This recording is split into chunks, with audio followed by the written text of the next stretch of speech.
Sir, आमच्या मुलाला इंग्रजीचा क्लास लावायचा आहे. त्यानंतर मी पालकांना बऱ्याच वेळा प्रश्न विचारतो, कोणत्या क्लास लावायचा? आणि त्यानंतर त्यांचं म्हणणं असं, ते आम्हाला इतकंसं माहिती नाहीये, त्याचं इंग्रजी वीक आहे, तुम्हीच सांगा त्याला कोणत्या क्लास लावणं गरजेचं आहे. अनेक पालकांचा एकच प्रश्न असतो, पण बऱ्याच पालकांना हे समजत नसतं की जेव्हा तुम्हाला तुमच्या मुलाचं इंग्रजी सुधारायचं आहे त्यावेळी तुम्हाला वेगवेगळ्या टप्प्यांवर तसा विचार करावा लागेल. म्हणजे त्याचं इंग्रजी वाचन कमकुवत आहे का, तर तुम्ही त्याचं रीडिंग इम्प्रूव्ह करा, तर रीडिंगची बॅच जॉईन करा. त्याला रीडिंग करता येतं पण सर स्पेलिंग मिस्टेक्स होत आहेत, तर स्पेलिंग फॉर्मेशनची बॅच असते, ती बॅच जॉईन करा. किंवा सर त्याला वाक्यरचनाच जमत नाही, तो स्वतःचं इंग्रजी लिहू शकत नाही, किंवा काही वाचतोय ते त्याला कळतच नाही, त्याच्यासाठी रायटिंगची बॅच असते. किंवा हे सगळं जमतं पण सर बोलण्याची प्रॅक्टिस नाहीये, बोलता येत नाही, तर त्यासाठी स्पोकनची बॅच असते.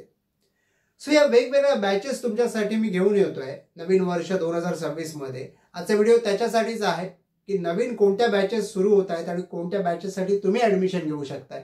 आणि हो, अर्थातच मदर स्पेशल बॅच म्हणून एक नवीन बॅच सुद्धा आपण सुरू करतोय. ऑलरेडी ती बॅच झाली होती, पण 2026 मध्ये ही बॅच सुरू करतोय. त्या सगळ्या बॅचेसचा तुम्हाला आज डिटेल देतोय. आणि हा जेव्हा व्हिडिओ तुमच्यापर्यंत पोहोचेल, ऐकून घ्या आणि शांतपणे व्हॉट्सअप करा किंवा कॉल करा तुम्हाला कोणती बॅच हवी असेल. काय होतं, एखादी बॅच मी सांगतो पण तुम्ही कॉल करायच्या अगोदरच त्या बॅचचं ऍडमिशन फुल झालेलं असेल, बऱ्याच वेळा असंही होतं, त्यामुळे मग तुम्हाला पुढची बॅच करता येते. म्हणून कोणती बॅच कधी सुरू होते आत्ताच्या पुढच्या महिन्यामध्ये समजून घ्या. तर पहिली गोष्ट म्हणजे रीडिंग बॅच, ज्याच्यामध्ये वाचन शिकवलं जातं. ही बॅच सुरू होते 10 डिसेंबर, अर्थात डिसेंबर 2025. ही जी बॅच आहे ती फुल झालेलं आहे, हिचं ऍडमिशन स्टॉप झालेला आहे, त्याच्यामुळे तुम्हाला ही बॅच आत्ता मिळणार नाहीये 10 डिसेंबरची रीडिंगची. याची फीज आहे 1,500. टाइम जो आहे तो संध्याकाळी 8:15 ते 9:15 आहे आणि ड्युरेशन 1 मंथ. आता मग तुम्हाला जर कोणाला रीडिंगसाठी ऍडमिशन घ्यायचं असेल, कारण रीडिंगच्या बॅचेस चालूच असतात, तुम्ही व्हॉट्सअप करून तुमच्या स्टुडंटचं नाव सांगू शकता. रीडिंगसाठीच ऍडमिशन हवं असेल तर तसं सांगू शकता, कारण आपला प्रत्येक एक बॅच झाल्यानंतर दुसरा ग्रुप तयार होत असतो, जेणेकरून ग्रुपमध्ये जर तुम्ही असाल तर तुम्हाला प्रायोरिटी मिळते त्या बॅचसाठी. त्यानंतर स्पेलिंग फॉर्मेशनची बॅच सुरू होते, जी 1 जानेवारी पासून सुरू होते. 1 जानेवारी ही बॅच सुरू होते. आणि ही जी बॅच आहे स्पेलिंग फॉर्मेशनची बॅच, ज्याची फीज 1,500 आहे. आणि जे टायमिंग आहे ते संध्याकाळी 6:45 वाजता आहे, 6:45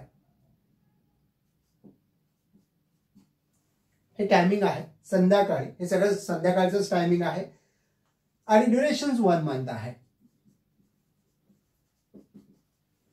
त्याच्यामध्ये मुलांना स्पेलिंग मिस्टेक्स होत आहेत, तर स्पेलिंग मिस्टेक ज्या आहेत ते कशा टाळता येतील ह्या शिकवल्या जातात वेगवेगळ्या पद्धतीने. मुलांचा 1 महिनाभर चांगल्या पद्धतीने स्पेलिंग फॉर्म कशा होतात, त्यांना त्यांचे सगळे रूल समजायला लागतात आणि मग मुलं जे पाठांतर जे सतत करतात ते कमी होऊन त्यांचं ऑब्झर्वेशन्स वाढतं. सो ही स्पेलिंग फॉर्मेशनची बॅच आहे. ही लहान मुलांसाठीच आहे अशातला भाग नाही, ज्यांना रीडिंग करता येतं पण स्पेलिंग मिस्टेक्स होत आहेत असं कोणीही याच्यामध्ये ऍडमिशन घेऊ शकतं. त्यानंतर रायटिंगची बॅच आहे, जी फक्त लहान मुलांसाठी आहे आत्ताची, जी सुरू होते, जी ही रीडिंगची बॅच संपल्यानंतर, म्हणजे 10 डिसेंबरची बॅच संपल्यानंतर 1 महिन्याने 10 जानेवारीला 10 जानेवारीला ही रायटिंगची बॅच सुरू होते, पण ही लहान मुलांसाठी. आता तुम्ही म्हणणार सर लहान मुलांसाठी म्हणजे कोणत्या मुलांसाठी, तर साधारणतः 5वी-6वीच्या खालची जी मुलं आहेत त्यांच्यासाठी, म्हणजे 1ली पासून ते 5वी-6वी पर्यंतच्या मुलांसाठी, ह्या वयातल्या मुलांसाठी ही बॅच असणार. अर्थात कधी कधी काय होतं, एखादा 7वीचा मुलगा सुद्धा ज्याची आकलन क्षमता अगदी 3री-4थीच्या मुलाचीच असते. सो इथे स्टँडर्ड महत्वाचं नाही, तर विद्यार्थ्यांची आकलन क्षमता किती आहे, तो कितवीला गेला याच्यापेक्षा त्याला इंग्रजीचं काय येतं. म्हणजे 8वीला जाणाऱ्या मुलांना सुद्धा इंग्रजीचे साधे प्रोनाउन्स माहिती नसतात, ऑक्झिलरी व्हर्ब्स माहिती नसतात, टेन्सेस माहिती नसतात.